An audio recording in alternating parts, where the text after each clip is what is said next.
Hello everyone and welcome back to my channel teaching diary. So class 12th banking का unit 1 हम लोग already last video में start कर चुके हैं। This is part 2 of unit 1। So let's start with the topic. तो यहाँ पे रेमिटेंसेस जिसमें आरटीजीएस, नेफ्ट, ड्राफ्ट इसके बारे में हम पढ़ेंगे। तो there are many ways to transfer the money from one person to another person.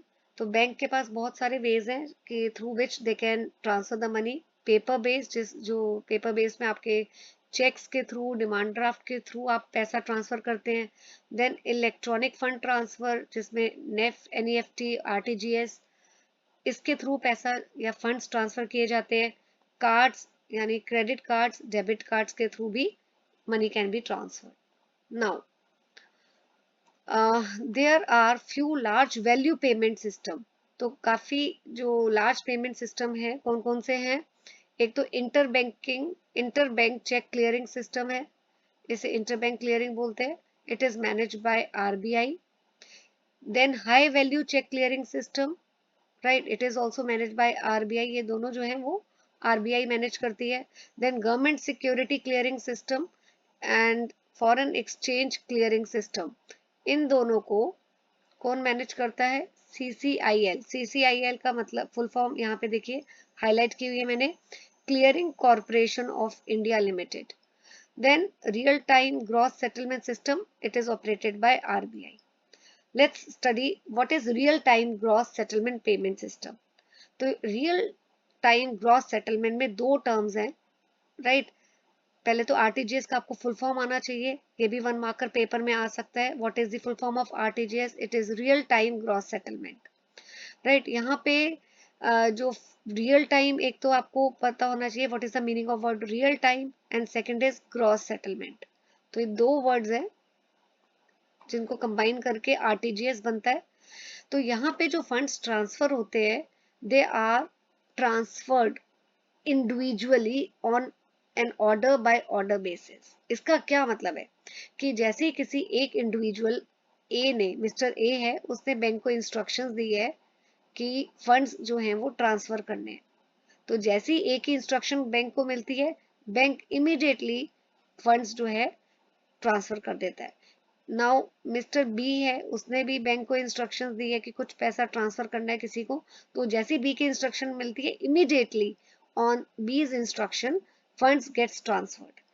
इसी तरह जो भी इंस्ट्रक्शन बैंक को देता जाता है, जब जब भी इंस्ट्रक्शन दी है, उसी समय बैंक उस पर्सन के इंस्ट्रक्शंस के बेसिस में फंड्स को ट्रांसफर कर देता है।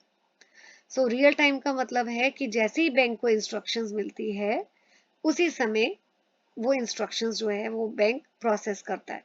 और ग्रॉस सेटलमेंट का मतलब है कि हर जैसे जो फंड्स जो हैं वो ट्रांसफर होते हैं, सेटल होते हैं इंडिविजुअल बेसिस में। इंडिविजुअल का मतलब जैसे ही ए ने भेजा बैंक को इंस्ट्रक्शन, बैंक ने उस इंस्ट्रक्शन को इमिडिएटली प्रोसेस किया। बी की इंस्ट्रक्शन जैसे ही आई तो बी की इंस्ट्रक्शन को प्रोसेस किया। तो जैसे जैसे बैंक को इंस्ट्रक्शंस आती रहती है हर इंडिविजुअल की, वैसे वैसे बैंक फंड्स ट्रांसफर करता रहता है। तो इसमें ऐसा नहीं होता कि एक ने इंस्ट्रक्शन दी है, बी ने दी है, सी ने दी है, तो जब सबकी इंस्ट्रक्शन एक साथ आ जाएगी तब बैंक तीनों की इंस्ट्रक्शंस, जब सभी लोगों की इंस्ट्रक्शन वेट करता है कि सब इंस्ट्रक्शंस दे दें, मैं इकट्ठे ट्रांसफर करूंगा, ऐसा नहीं होता यहाँ पे। जैसे जैसे जिस जिस इंसान की इंस्ट्रक्शन बैंक को मिलती है फंड ट्रांसफर के लिए, बैंक उस इंस्ट्रक्शंस को फॉलो करता है और फंड्स को ट्रांसफर करता है इंडिविजुअल बेसिस में। ए की अलग ट्रांसफर होती है, बी की अलग होती है, सी की अलग होती है। So that is called as real time gross settlement. तो यहाँ पे बेनिफिशियरी जो ब्रांचेस होती हैं, बेनिफिशियरी जो बैंक है, बेनिफिशियरी बैंक कौन हुआ? जिसको पैसा मिलता है। तो वो बेनिफिशियरी का अकाउंट क्रेडिट कर देता है जैसे ही बेनिफिशियरी बैंक के पास पैसा आता है, राइट। तो immediately beneficiary bank beneficiary account में विद इन 2 आवर्स पैसा को क्रेडिट कर देता है। नो लिमिट क्या है? मिनिमम फंड्स ट्रांसफर कितना कर सकते हैं आरटीजीएस के थ्रू? 2 लाख। मैक्सिमम कोई लिमिट नहीं है। आरटीजीएस ट्रांजैक्शंस जो हैं, टाइमिंग्स क्या रहते हैं? मंडे टू फ्राइडे आप फंड्स ट्रांसफर कर सकते हो 9 बजे से लेके 4:30 तक, राइट। एंड सैटरडे 9 बजे स्टार्ट होता है टिल 1:30। सो ये टाइमिंग्स है। आरटीजीएस टैरिफ, तो यहाँ पे अगर इनवर्ड ट्रांजैक्शंस के लिए जो बैंक है कोई भी चार्ज नहीं करता। तो यानी अगर आपको पैसा मिलना है, ठीक है, आपका एक अकाउंट है किसी ब्रांच में, you are mister A and you have a branch in one particular bank. तो अगर कोई आपको फंड ट्रांसफर कर रहा है, आपके पास आ रहा है फंड, तो बैंक कोई भी चार्ज नहीं लेगा। आउटवर्ड ट्रांजैक्शन यानी अब आपको पैसा अपने बैंक के थ्रू किसी को ट्रांसफर करना है outward, now bank will charge. तो अगर आप 2 से 5 लाख तक का अमाउंट ट्रांसफर कर रहे हो तो bank will charge ₹30 per transaction, not exceeding this is the maximum limit. 5 lakh से ऊपर का फंड ट्रांसफर कर रहे हो तो ₹55 पर ट्रांजेक्शन, राइट। तो जो भी सेंडिंग बैंक है, राइट, सेंडिंग बैंक कौन हुआ, जैसे bank A and bank B, और राम है, इसका अकाउंट बैंक ए में है।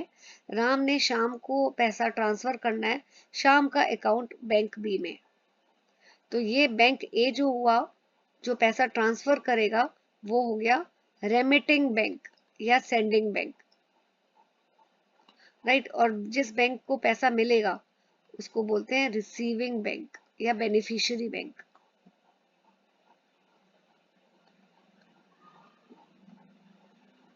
राइट। सो यहाँ पे सेंडिंग बैंक जो है, सेंडिंग बैंक यानी बैंक ए को आरबीआई से मैसेज मिलता है कि money has been credited to the receiving bank. तो जैसे ही पैसा बैंक बी के पास चला जाता है तो आरबीआई बैंक ए को मैसेज भेजेगा कि बैंक बी को पैसा मिल गया है, राइट। अब बैंक बी क्या करेगा, बैंक बी जो है वो एसएमएस के थ्रू शाम को इन्फॉर्म करेगा, कस्टमर को इन्फॉर्म करेगा कि पैसा आपके अकाउंट में क्रेडिट हो गया, राइट। लेकिन यहाँ पे एक चीज आपको याद रखनी है, तो जो भी रेमिटिंग कस्टमर है, रेमिटिंग कस्टमर मतलब राम जो पैसा दे रहा है, उसको पूरी इंफॉर्मेशन बैंक को देनी है कि कितना अमाउंट सेंड करना है, और अपना अकाउंट नंबर भी पूरा बैंक को बताना है, पूरी इंफॉर्मेशन देनी है। So that information has to be submitted by Ram to the bank. Okay, और कौन कौन सी डिटेल बतानी है, name of beneficiary bank and branch, यानी जैसे यहाँ पे मैं दोबारा लिख देती हूँ, जैसे बैंक बी के बारे में पूरा बताना है, आईएफएससी नंबर और एंड रिसीविंग ब्रांच, ये सारी इंफॉर्मेशन कि बेनिफिशियरी कस्टमर कौन है, जैसे श्याम, उसका बताना है, अकाउंट नंबर बताना है श्याम का, और सेंडर टू रिसीवर इंफॉर्मेशन, ये सारी बतानी है। Now second is national electronic fund transfer, इसको हम एनईएफटी भी बोलते हैं।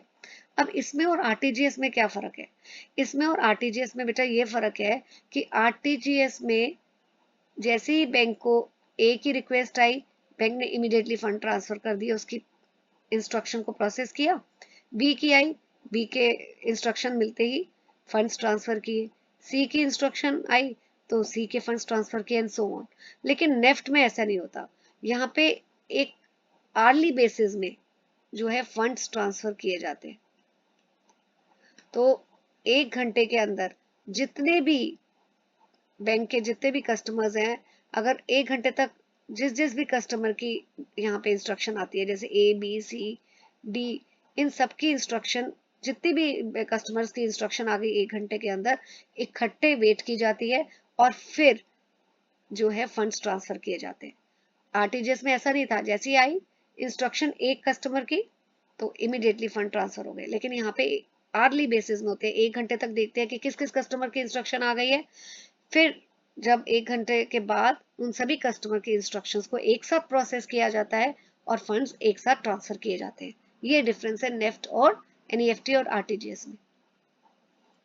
सो यहाँ पे it is a nationwide payment system facilitating one-to-one funds transfer, electronically funds transfer होते हैं। तो अगर नेफ्ट के थ्रू फंड ट्रांसफर करना है तो बैंक ब्रांच जो है it should be NEFT enabled, तो बैंक में ये वाली फैसिलिटी होनी चाहिए। सो individuals, firms, corporate, those who have account with the bank branch, they can transfer the funds using NEFT. तो अब कौन कौन अपने फंड्स, कौन कौन जो है NEFT के थ्रू फंड ट्रांसफर कर सकता है? जिस भी इंडिविजुअल का बैंक में अकाउंट है, फर्म्स का अकाउंट है या कॉर्पोरेट का है. बट जो इंडिविजुअल्स जिनका बैंक में अकाउंट नहीं है, इवन वो भी अपना जो है अगर फंड्स ट्रांसफर करना चाहते हैं NEFT के through, they can also transfer the fund through the this particular facility. लेकिन यहाँ पे मैक्सिमम अमाउंट जो वो फंड ट्रांसफर कर सकते हैं वो होगा 50,000 पर ट्रांजेक्शन. ओके, नाउ बहुत जरूरी है इसमें कि जो बैंक ब्रांच है, ठीक है, इंडिविजुअल्स हो या फर्म या कॉर्पोरेट, जिनके अकाउंट्स बैंक के साथ हैं, उनको जो है they can receive the funds through NEFT. तो इसमें कहने का मतलब क्या है कि बहुत जरूरी है कि बेनिफिशियरी का बैंक अकाउंट जरूर होना चाहिए विद द बैंक. अगर उनको NEFT के थ्रू फंड्स रिसीव करने हैं. बेनिफिशियरी कौन हुआ? जिसको पैसा मिलेगा, जिसके नाम पे फंड ट्रांसफर हुए. तो फंड कैसे ट्रांसफर हो गए? अगर उनका बैंक के साथ अकाउंट है तभी ट्रांसफर हो सकता, तभी they can receive the funds. Now NEFT एक इलेक्ट्रॉनिक फंड ट्रांसफर सिस्टम है, राइट. ये मैं आपको बता चुकी हूँ कि it operates in early batches, यानी एक एक घंटे के बाद ही फंड्स ट्रांसफर होते हैं. तो टोटल एक दिन में 12 फंड्स जो हैं वो 12 ट्रांसफर्स होते हैं, 12 सेटलमेंट होती है. और वीक डेज में the time is from 8 AM to 7 PM. 6 settlements होती हैं सैटरडे को. वीक डेज में 12 होती हैं, सैटरडे को 6 होती हैं, from 8 AM to 1 PM. Steps क्या है? यहाँ पे कोई भी जो इंडिविजुअल या फर्म या कॉर्पोरेट जिसको फंड ट्रांसफर करने हैं, उनको एप्लीकेशन फॉर्म फिल करना है. उसमें पूरी डिटेल्स बतानी है, बेनिफिशियरी की नाम, बेनिफिशियरी का उनका बैंक अकाउंट नंबर, उनका IFSC, जो बैंक ब्रांच का IFSC कोड है वो सारा बताना है. सो जो सेंडर है जिसको फंड ट्रांसफर करने हैं, उसको अपने बैंक को अथॉरिटी देनी है कि वो सेंडर के अकाउंट से जो अमाउंट है वो डेबिट कर दे, यानी माइनस कर दे, और बेनिफिशियरी के अकाउंट में जो है फंड्स ट्रांसफर कर दे. नाउ जो सेंडर का बैंक ब्रांच है वो मैसेज प्रिपेयर करके मैसेज को सेंड करता है. किसको सेंड करेगा? पूलिंग सेंटर को, जिसको NEFT सर्विस सेंटर भी बोलते हैं. तो जो सेंडिंग बैंक है वो मैसेज भेजता है पूलिंग सेंटर को. पूलिंग सेंटर वही मैसेज को फॉरवर्ड करता है NEFT क्लियरिंग सेंटर को. क्लियरिंग सेंटर जो है फंड ट्रांसफर जितनी भी ट्रांजेक्शन है उनको सॉर्ट आउट करता है डेस्टिनेशन वाइज कि कहाँ कहाँ पे फंड्स किस किस बैंक को फंड्स ट्रांसफर करने हैं, उसको पूरा सॉर्ट आउट करता है ट्रांजेक्शन्स को. अकाउंटिंग एंट्रीज प्रिपेयर करता है, right, to receive the funds from the originating bank. अब ये क्लियरिंग सेंटर क्या करता है? उसको पैसे मिलते हैं किससे? सेंडिंग बैंक से, और डेस्टिनेशन बैंक में, मतलब बेनिफिशियरी बैंक में पैसे जो है वो ट्रांसफर भी करता है. सो यहाँ पे बैंक वाइज जो है मैसेजेस फॉरवर्ड किए जाते हैं.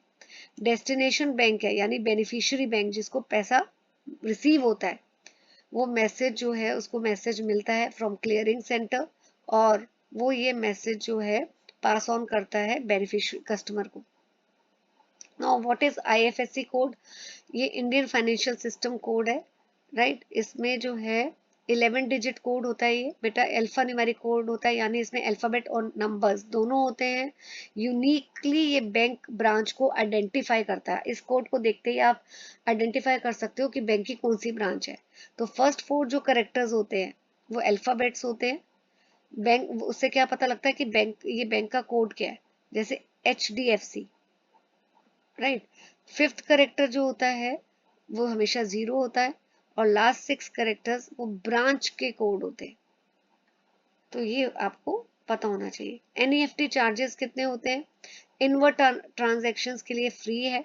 आउटवर्ड ट्रांजेक्शन्स के लिए, अगर आप फंड्स ट्रांसफर कर रहे हो NEFT के थ्रू अप टू 10,000, तो 2.50 rupees, ₹2.50 plus service tax bank levy करता है. और अगर अमाउंट आप ट्रांसफर कर रहे हो 10,000 से लेके 1 लाख तक, तो ₹5 प्लस सर्विस टैक्स और 1 लाख से 2 लाख तक ट्रांसफर कर रहे हो तो ₹15 प्लस सर्विस टैक्स, और अगर कोई भी ट्रांजेक्शन 2 लाख अबव है तो not exceeding 25 plus service tax. तो अब ये एक चीज और जरूरी आपको पता होनी चाहिए कि 2 घंटे जब भी बेनिफिशियरी बैंक को पैसा रिसीव होता है फ्रॉम द सेंडिंग बैंक, तो it is the duty of the beneficiary bank, right. यहाँ पे देखिए लिखा हुआ है, सॉरी इसको मैं दोबारा एक बारी रीस्टेट करती हूँ कि बेनिफिशियरी बैंक को वो कब एक्सपेक्ट कर सकते हैं कि उनको कब तक पैसा मिल जाएगा। दे कैन एक्सपेक्ट कि within 2 business hours, NEFT transactions के within 2 business hour they can expect to receive the money. तो अगर उनको 2 घंटे के अंदर पैसा नहीं मिलता है बेनिफिशियरी बैंक्स को, या डिले हो जाता है, तो ये ज़रूरी है कि नेफ्ट कस्टमर फैसिलिटेशन सेंटर को इन्फॉर्म किया जाए। और अगर अभी भी मैटर सॉल्व नहीं होता तो one can reach to NEFT help desk. तो पर्सनल फंड ट्रांसफर तो होता ही एनईएफटी के थ्रू।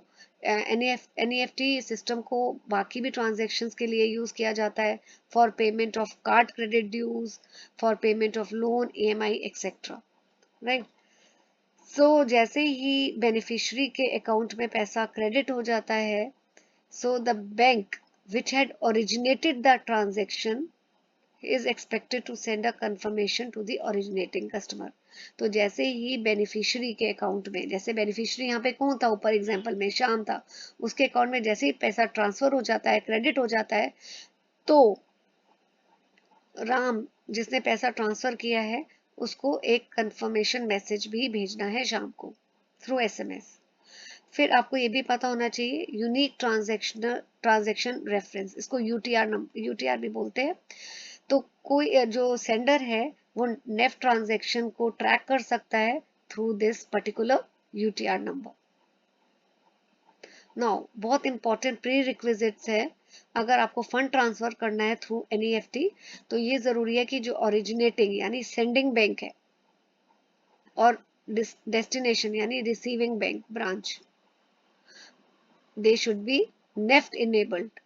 सेकेंडली बेनिफिशियरी की डिटेल्स कि उनका नाम क्या है, अकाउंट नंबर क्या है, अकाउंट टाइप क्या है, ये भी सेंडर के पास होनी चाहिए।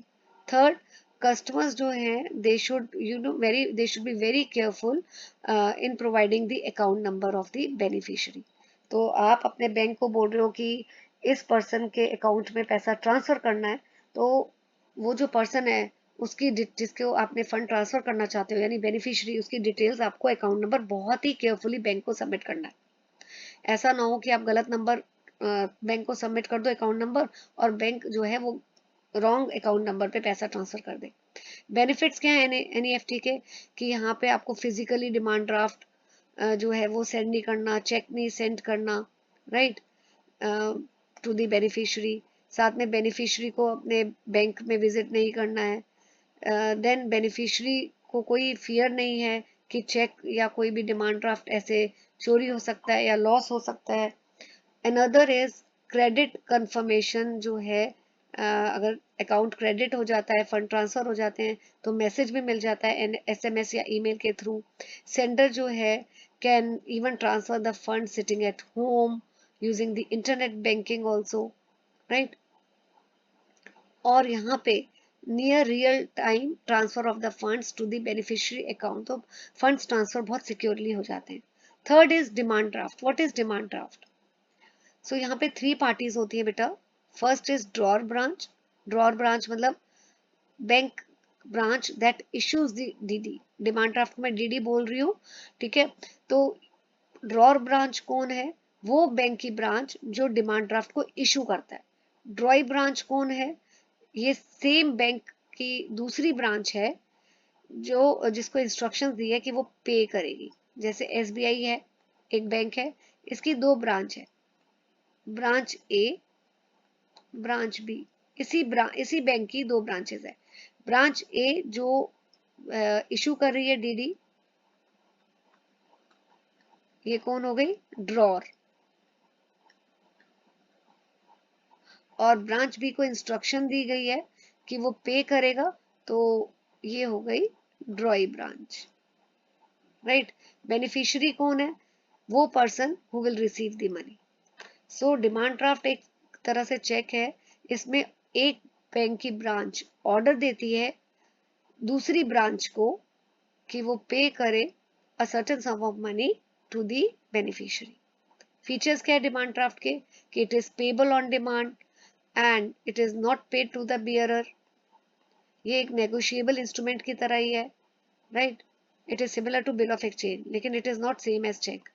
अगर बैंक जो है वो डिमांड ड्राफ्ट को ऑनर नहीं करता है और उसको क्लियर नहीं करता तो bank is liable in that case. और अगर रॉन्ग सिग्नेचर होते हैं बैंक ड्राफ्ट में तो भी बैंक इज लायबल। एडवांटेजेस क्या है डिमांड ड्राफ्ट के, कि डिमांड ड्राफ्ट जो है it may be crossed also, right, hence it can not be encashed at the counter. इसको आप इनकैश काउंटर पे नहीं कर सकते हैं। There is no counter party risk. Counter party का रिस्क का क्या मतलब है, कि अगर नॉन पेमेंट होती है तो रिस्क जो है वो बैंक को बियर, रिस्क जो है ट्रांसफर होता है बैंक को। सो जिस भी पर्सन ने चेक के केस में क्या होता है, अगर चेक बाउंस हो जाता है तो उस केस में जिस पर्सन ने चेक इशू किया है वो रिस्पॉन्सिबल है। लेकिन यहाँ पे a person is not responsible अगर नॉन पेमेंट होती है। अगर जो डिमांड ड्राफ्ट जो है वो डिसऑनर हो जाता है, क्योंकि तो उस केस में किसकी लायबिलिटी है, रिस्क किसका, बैंक का। It is a secured instrument for the pay, for the beneficiary. की डिफरेंसेस क्या है बैंक चेक और डिमांड ड्राफ्ट में। बैंकर चेक के जो है वो क्यों इशू किया जाता है, for transfer of money but with in the local limits of the drawer branch. लेकिन डिमांड ड्राफ्ट के केस में यहाँ ये भी ट्रांसफर के लिए, मनी ट्रांसफर के लिए यूज होता है, लेकिन it is given, it is used और you can say it is issued to a person residing at a different place.